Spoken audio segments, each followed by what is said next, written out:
ఎన్నికైనరు మీ బాధ్యతను మీరు మరవద్దు ఈ ఉద్యోగాన్ని ఉద్యోగంలాగా కాకుండా భావోద్వేగంగా భావించండి ఈ తెలంగాణ నిర్మాణంలో మీరు భాగస్వాములు కాబోతున్నారు తెలంగాణ భవిష్యత్తు నిర్మాణంలో ఈ ఇంజనీర్లదే కీలకమైన బాధ్యత పెద్దలు కోమటిరెడ్డి వెంకటరెడ్డి గారు చెప్పినట్టు మీరు బాధ్యతాయుతంగా వ్యవహరించండి ఎవరిని ఆదర్శంగా తీసుకోవాలో మీ కళ్ళ ముందలో ఉన్నాయి బాక్రానంగల్ డ్యామ్ నుంచి నాగార్జున సాగర్ శ్రీశైలం శ్రీరామ్ సాగర్ వరకు పండిత్ జవహర్లాల్ నెహ్రూ గారి సమయంలో మొదటి ప్రధానమంత్రి కట్టిన ప్రాజెక్టులు ఎన్ని వర్షాలు వరదలు తుఫాన్లు ఉప్పెనలు వచ్చినా నిటారుగా నిలబడి ఆ నాణ్యత అక్కడ కళ్ళ ముందు కనిపిస్తుంది ఆ రోజు సాంకేతిక నైపుణ్యం లేదు ఈ యంత్ర సామాగ్రి లేదు మనుషులనే పెట్టి సంవత్సరాల కొద్దీ అక్కడ క్యాంపులేసి అక్కడ కూర్చొని నిర్మాణం చేసి ఇవాళ ఈ తెలంగాణను నిర్మించడం జరిగింది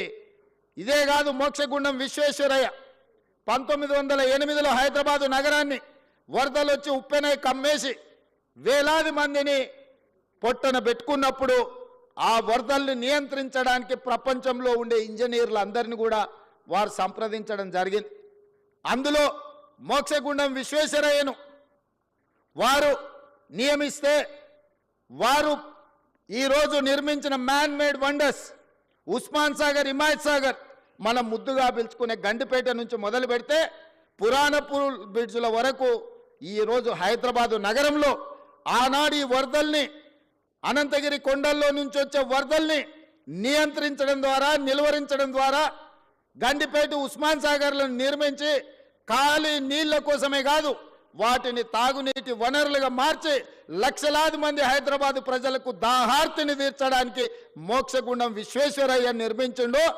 వారు ఇంజనీర్ కాబట్టే క్వాలిటీ కలిగిన ఇంజనీర్ కాబట్టే అలాంటి గొప్ప మ్యాన్ మేడ్ వండర్స్ను అద్భుతాలను నిర్మించి మనకిచ్చిండు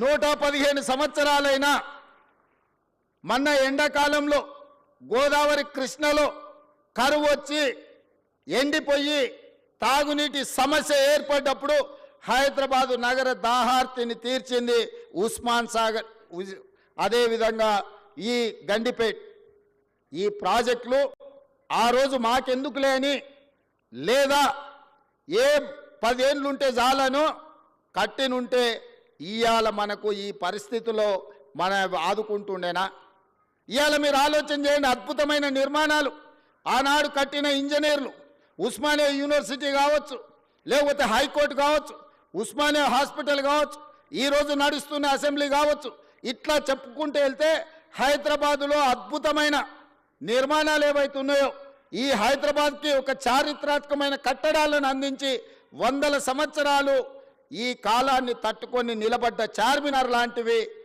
ఇంజనీర్లు కట్టబట్టి నాణ్యత ఉండబట్టే ఇవాళ అవన్నీ ఉన్నాయి మీరు చార్మినార్ నుంచి ఉస్మానియా యూనివర్సిటీ వరకు కట్టిన ఇంజనీర్లను ఆదర్శం తీసుకుంటారా ఉస్మాన్ సాగర్ హిమాయత్ సాగర్ను నిర్మించిన ఇంజనీర్లను ఆదర్శం తీసుకుంటారా నాగార్జున సాగర్ శ్రీశైలం శ్రీరామ్ సాగర్ కట్టిన ఇంజనీర్లను ఆదర్శంగా తీసుకుంటారా నిజాం సాగర్ను కట్టిన ఇంజనీర్లను ఆదర్శంగా తీసుకుంటారా నిజాం షుగర్ నిర్మించిన ఇంజనీర్లను ఆదర్శంగా తీసుకుంటారా లేకపోతే కాళేశ్వరం కట్టిన వాళ్ళని ఆదర్శంగా తీసుకుంటారా మీరు ఆలోచన చెయ్యండి ఈ ప్రభుత్వం వచ్చినాక గత 10 ఏళ్లలో నిర్మించినాయి ఏవైనా సరే ఎక్కడికైనా వెళ్దాం ఇవాళ మాటలు మాట్లాడుతున్న మంత్రులకు నేను సూటిగా సవాలు విసురుతున్నా మీరు కట్టిన డబుల్ బెడ్రూమ్ ఇండ్ల దగ్గరికి పోదామా మీరు వేసిన రోడ్ల దగ్గరికి పోదామా మీరు నిర్మించిన అమరవీరుల స్తూపం దగ్గరికి వెళ్దామా ఈరోజు మేము కూర్చుంటున్న సచివాలయానికి మీరు వస్తారా లేకపోతే 1,00,000 కోట్లు ఇప్పటికే కాంట్రాక్టర్లకు బిల్లులు చెల్లించిన కాళేశ్వరం మేడిగడ్డ సుందిల అన్నారం బ్యారేజ్ల దగ్గరికి వెళ్దామా మీరే కడుతురి మీరే మింగుతురి మీరు ఉండగానే కూలిపాయి ఇప్పటికీ డిపిఆర్ లేదు డీటెయిల్ ప్రాజెక్ట్ రిపోర్ట్ లేకుండా ఒక చిన్న గుడిసేసుకున్నా ఇవాళ రేపు మనం ఒక మేస్త్రిని పిలిచి అయ్యా 2 అర్రల గుడిసే వేయదలుచుకున్నా కట్టెలు ఎంత పడుతుంది సొప్పు ఎంత పడుతుంది ఒకవేళ స్లాబ్ వేయదలుచుకుంటే సిమెంట్ ఎంత పడుతుంది స్టీల్ ఎంత పడుతుంది కంకర ఎంత పడుతుంది ఖర్చు ఎంత అవుతుందని మనం అంచనా వేసుకుంటాం ఒక్క అర్ర ఇల్లు కట్టుకోవాలన్నా చిన్న పాండప పెట్టుకోవాలన్నా ఒక ప్రాజెక్టు రిపోర్ట్ తీసుకుంటాం మనం అవునా 1,50,000 కోట్ల అంచనాలు 38,000 కోట్ల రూపాయల అంచనా ఉన్న ప్రాణహిత చేవెళ్ళ పేరు మారి కాళేశ్వరమై రీడిజైనింగ్ పేరు మీద 1,50,000 కోట్లకు అంచనాలు పెంచి ఇయాలకి 1,00,000 కోట్లు చెల్లించిండ్రు. 3వ టీఎంసీకి ఇంకా పనులు పూర్తి కాలేదు. ఇంకా రిజర్వాయర్ల విషయంలో కొండపోచమ్మ మల్లన్న సాగర్ గురించి ఈరోజు వాళ్ళు మాట్లాడుతున్నారు. మల్లన్న సాగర్లో ఈరోజు నిపుణులు చెప్తున్నారు, జియోలాజికల్ సర్వే ఆఫ్ ఇండియా వాళ్ళు అది ఎక్కడైతే నిర్మించిందో భూమిలో వర్టికల్ ఒక చీలిక ఉన్నది.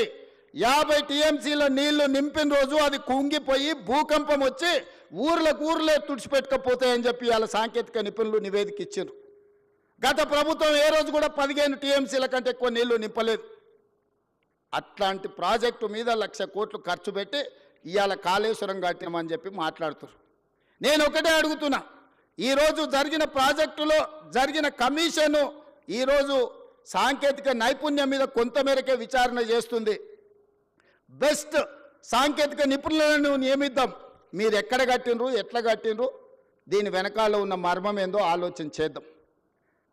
ఈ గత 10 ఏళ్లలో జరిగిన నిర్మాణాలు మీరు ఏదైనా తీసుకోండి, మీ ఊర్లో కట్టిన చెక్ డ్యాములు తీసుకోండి, మీ ఊర్లో వేసిన రోడ్లను తీసుకోండి, మీ పల్లెల్లో కట్టిన డబుల్ బెడ్రూమ్ ఇళ్లను తీసుకోండి, లేకపోతే చిన్న చిన్న గ్రామ పంచాయతీ కార్యాలయాలు నిర్మిస్తే కూడా గత 10 ఏళ్లలో ఏం పనులు చేసిరో మీరు ఒక్కసారి చూడండి. నేను ఎందుకు ఈ మాట చెప్తున్నంటే 100 సంవత్సరాల అనుభవం ఒక్క పక్కన ఉంటే 10 సంవత్సరాల దుర్మార్గమైన ఇంకొక అనుభవం ఇంకొక పక్కన ఉంది. అందుకే ఈరోజు మీరు ఆలోచన చేయండి. ఒక పెద్ద మనిషి ఒక అధికారి నాకు చెప్పిండు, సార్ రాజకీయాలలో ప్రభుత్వ ఉద్యోగాలలో 3 దిశలు ఉంటాయని. 3 దశలు ఏంటివి అంటే చేరినప్పుడేమో గరం ఉంటారంట, కొంత దూరం పోయినాక నరం అవుతారంట, చివరికి వచ్చేవరకల్లా బేసరం అవుతారంట. దయచేసి చేరినప్పుడు ఏ గరంతో ఉన్నారో మీరు ఉద్యోగ పదవీ విరమణ చేసే వరకు అదే గరంతో ఉండండి, తెలంగాణను నిర్మించండి. ఏ సూక్తి అయితే ఉన్నదో మొదట్లో గరం, తర్వాత నరం, మూడోసారికి వచ్చేవరకల్లా బేషరం అనే ఏదైతే ఉందో నానుడి, ఈ నానుడి నాకు మీకు మాత్రం ఎట్టి పరిస్థితుల్లో వర్తించకుండా ఉండాలి. మనం ప్రజలు అత్యంత విశ్వాసంతో మనకు అవకాశం ఇచ్చిండ్రు, ఆ విశ్వాసాన్ని నిలబెట్టుకోవాల్సిన బాధ్యత మన అందరి మీద ఉన్నది.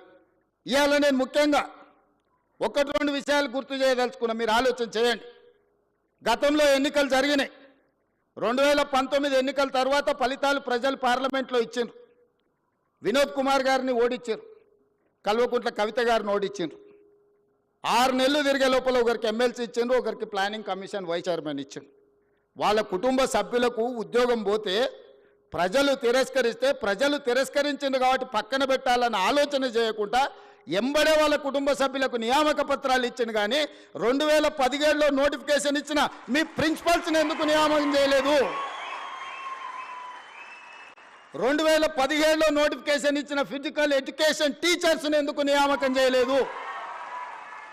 తన కుటుంబానికి ఒక నీతి, మన కుటుంబాలకు ఇంకొక నీతి.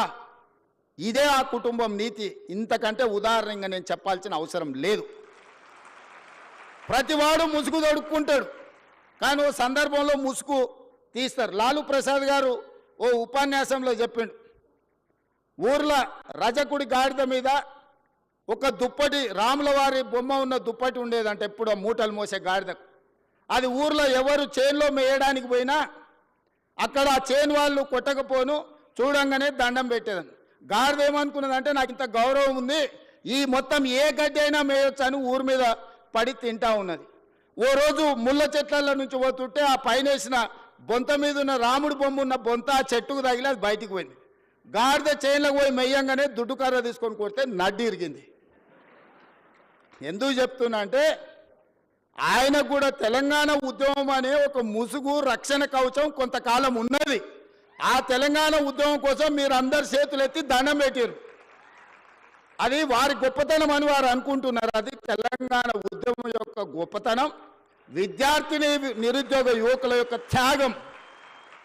ఇవాళ ముసుగు తొలగింది కాబట్టి ముఖం జల్లక ఆయన ఎక్కడున్నాడో ఇక ఈ పిల్లలు రోడ్ల మీద పడి నోటుకొచ్చింది మాట్లాడుతారు.